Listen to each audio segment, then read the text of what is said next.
Olá pessoal, sejam bem-vindos à nossa aula de Física. Eu sou a professora Larissa. Hoje a gente vai iniciar o estudo da eletrostática. O estudo da eletrostática é o estudo das cargas elétricas. Antes da gente iniciar os cálculos, a gente precisa entender alguns conceitos. Essa representação de átomo ela é um pouco antiga, mas ela serve exatamente para a gente entender o que eu estou querendo falar para vocês e o que vocês precisam. Nós sabemos que um átomo ele tem algumas partículas. Nós vamos ter aqui no centro do núcleo os prótons e os nêutrons. Já ao redor desse núcleo, a gente tem uma parte que é chamada de eletrosfera. E quais são as partículas que tem nessa eletrosfera?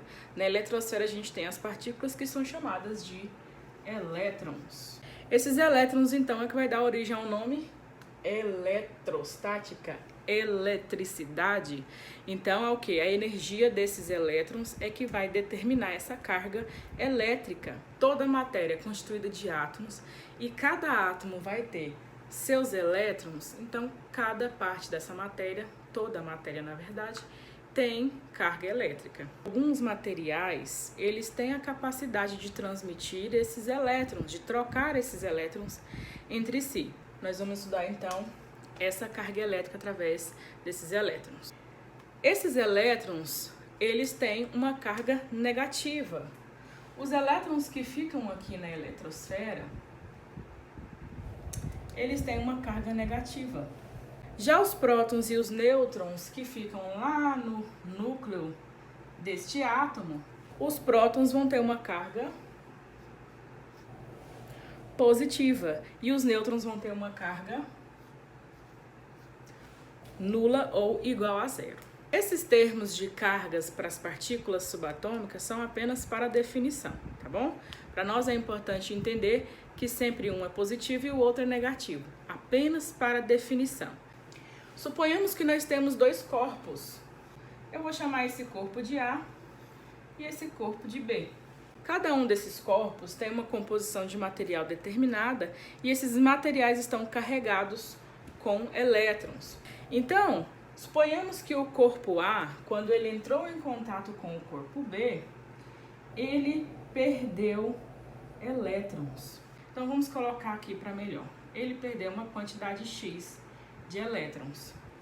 Vamos lembrar, então, que os elétrons são negativos e os prótons positivos. Se ele perdeu elétrons, então ele ficou com um número de prótons maior. Então, o corpo A perdeu a sua carga negativa, ele perdeu elétrons. Lembra? O elétron é a carga negativa.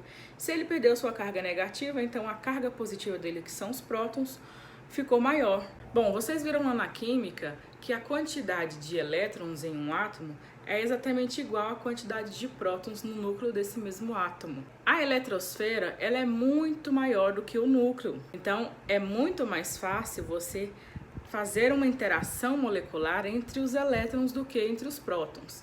Para que a gente consiga movimentar os prótons do núcleo de um átomo, é preciso um processo de colisão ainda maior, que é o utilizado no acelerador de partículas, por exemplo, vocês já devem ter ouvido falar.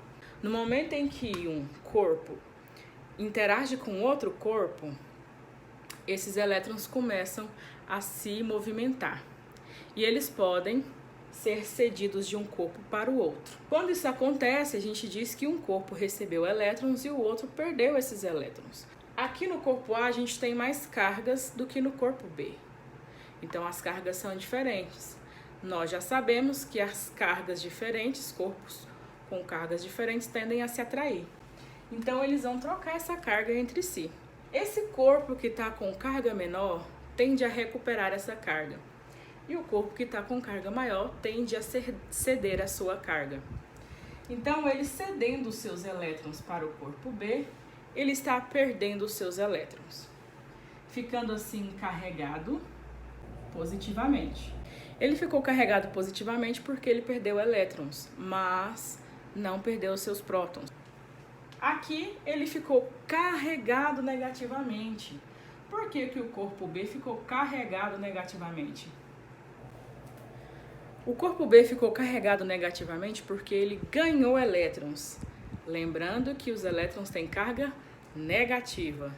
Então, se um corpo ganha carga negativa, ele está carregado negativamente. Se os prótons são uma carga positiva, então agora ele está carregado positivamente, porque tem mais prótons do que elétrons.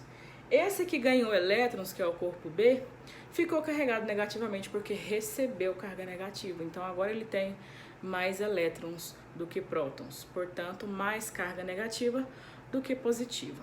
Agora eu preciso entender e determinar a quantidade de carga elétrica que um corpo vai ter depois de interagir com o outro. Como é que eu vou determinar a carga elétrica deles?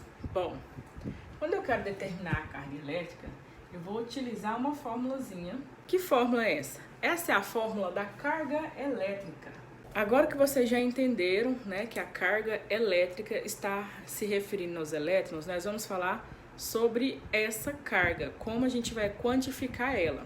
Então a carga elétrica, ela vai envolver a quantidade de carga que tem nessa troca de energia entre dois ou mais corpos, o número de elétrons que vai ser perdido ou não e a carga elementar.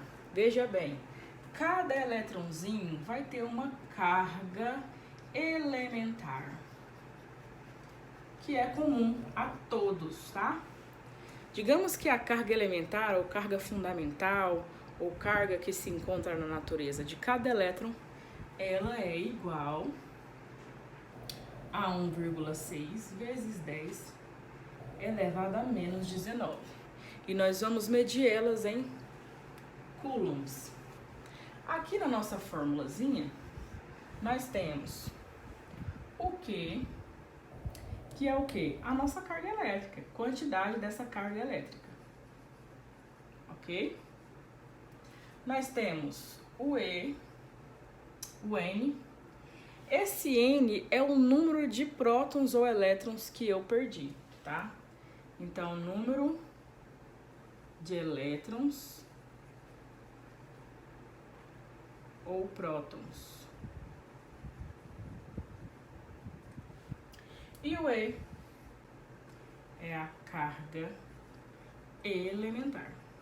Então, essa forma que a gente vai usar para determinar carga elétrica.